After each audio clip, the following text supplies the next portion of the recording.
This is the ECMWF 24-hour precip. Again, these models for the people who are new to the website.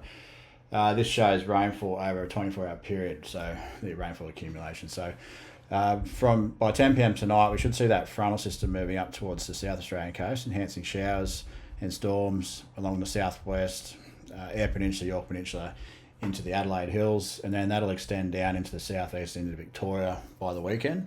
This front's also pulling in this trough from the northwest, and this will be the key feature from the weekend because this trough will link up with the remnants of this trough in the east. So we'll see repeated storm days pretty much from Friday, Saturday, anywhere from Sydney, more so concentrated mid-north coast up towards the Wide Bay, where that severe storm corridor will be due to these passage of these frontal systems and troughs. Severe storms, typical, hail, giant hail, gusty winds, and locally heavy rainfall. But again, it'll be quite patchy. So, by 10 p.m. tonight, there'll be storms through the interior of eastern Queensland, moving right up to the Cape and right up across the northwest into the central interior as well. And as the system progresses east into Friday, we'll see that those storms really start to thicken up through that southeast Queensland, northeast New South Wales corridor into the Warrego. Once those storms move in through the Darling Downs and the northwest slopes and plains of New South Wales, that's where we'll see that severe potential really increase as moisture comes in off the Pacific Ocean there. So just be aware of that if you're in this region. Quite severe storms, and this will be quite frequent right through to about Tuesday next week. The storms will just keep reappearing in the same sort of path. You'll note that the storms are still quite active right across the top end, and that'll remain the case almost indefinitely to the end of the month at least. So just be aware of that. Top enders, northwesters as well. You can almost say that your wet season's begun, although it's not the true wet season without the monsoon. But that frequent storm days are definitely here, which is something that they've missed out. Particularly the top end saw the latest monsoon onset in history this year. So seeing the storms returning early will help to bring back some of those soil moisture deficits that they've seen up there in the north. But also, there's that trough moving down through the western interior of Western Australia, and this again will bring in more of that northwest flow that's needed for this next front that moves in over the weekend for the eastern states. So by Saturday, you'll see South Australia is generally clear. It's outside the far north of the state. Those showers skirting the ranges.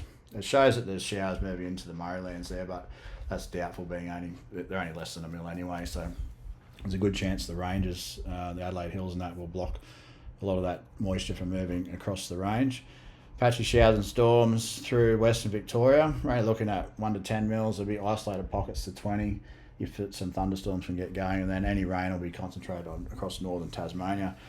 But from Saturday night, that's when we'll see the storms really start to pick up across eastern parts of New South Wales. So mostly Sydney north into the central tablelands and right up into southeast Queensland, and then that trough stretches back up through to Mount Isa through the northwest, and again right through the northern interior and right through the Northern Territory itself. So quite a broad cloud band you'll see on satellite, and this will persist for a few days as this trough moves offshore. So once this low moves out into the Tasman, it'll start pulling this trough away to the east. So we'll see a clearing effect from Saturday for southeastern New South Wales. So there should be storms anywhere from Gippsland, East Gippsland, through the Illawarra, the southern tablelands, the ACT, right up to Sydney from Saturday.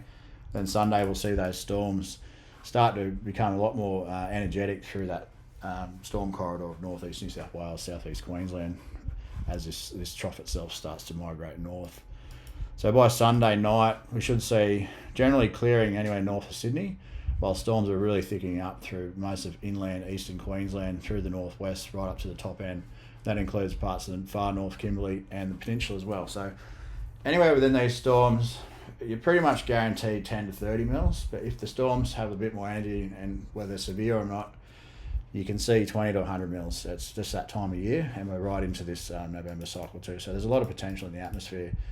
Moving across into Monday, the backside of this front moves onshore for western or southeastern South Australia, western Victoria, and parts of western Tasmania. So this will see another one of those cold surges like we just saw the last few days for the southeast, and that southwesterly flow from the southern ocean. So just be aware of that. There'll be a very cool change moving into early parts of next week for the far south.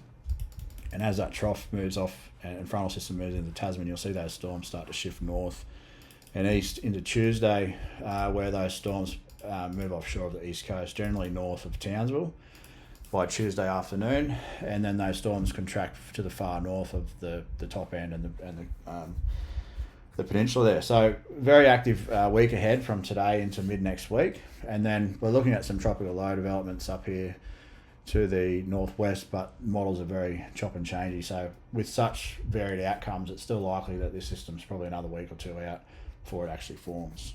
So that's a general wrap-up of the weather progressions over the next week. We'll do a more detailed analysis on Monday. I'm going to Sydney this weekend, so there won't be much coverage coming from me.